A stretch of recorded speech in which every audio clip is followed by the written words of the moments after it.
Welcome to the tutorial series of the world's simplest musical instrument, the kazoo. A lot of you were asking me about this. And as it turns out that this simple musical instrument is easier to play, but a little bit challenging when it comes to mastering it. Well, don't worry, I'm there. I'll help you. By the way, I've already made a video on how to play kazoo. There's a link in the description. I'd recommend you to watch that first because it will give you an overview on how to play kazoo. But in this series, I'll help you master this instrument by going in depth. We'll discuss few things in detail. Every video will have practical examples you can try it yourself. I'll also answer your questions, which I'm expecting many cause learning is an ongoing process.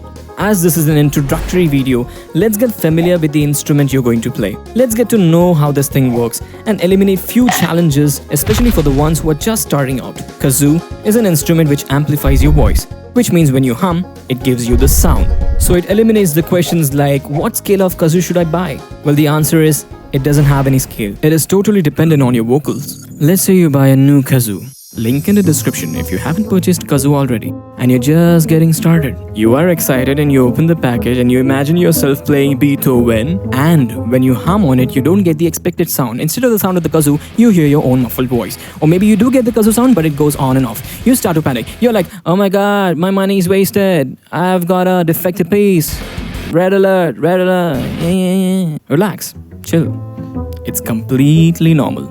So in this video, let me resolve that for you first. A new kazoo has a flat membrane. This is a membrane which is also known as plastic, which vibrates while you hum on it. Now a new membrane is tight as it is unused, so it doesn't move much. Now there are two ways to solve this. The first method is to loosen the cap a little bit so you get the sound. What it does is that it gives space for the membrane to move and thus you'll get the sound. Now after few days, you'll see the change in shape of membrane and your kazoo will sound more buzzy than it should. That's the signal you should tighten your cap back to get the right amount of buzz. You don't have to keep the cap loose for a very long time. This is just a temporary step. And you don't have to do this step if your kazoo already sounds fine. This is for those who do not get the sound out of their kazoo. Now let's look at the alternate method. I prefer you to use this method over the first one. But in this step, you will need to be extra careful.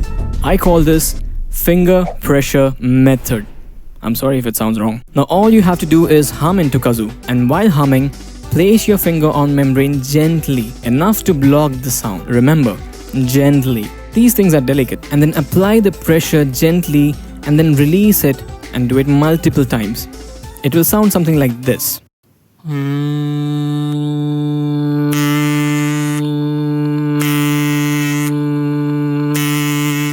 Remember to be gentle and don't poke your finger hard enough to destroy your membrane. The goal is to make the membrane loose enough to give you that perfect sound, but not too loose, otherwise it will give you that unpleasant buzz. So remember not to overdo it and find your right balance. Again, you don't have to do it if your kazoo already sounds fine. This is the only tuning you need in kazoo. Change your membrane only if it is absolutely necessary. One membrane will go a long way.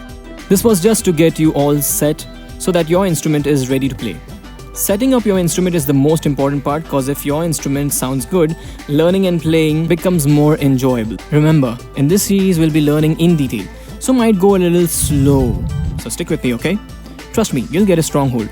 In the future videos, we are going to learn about the correct ways of humming, different techniques, different styles of playing like a saxophone, and how to record and edit your kazoo so that you can start making your own kazoo covers or even originals. We're just getting started and there's a long way to go. Leave a like so that I know if I should continue this series. So that's it for today. See you in the next video.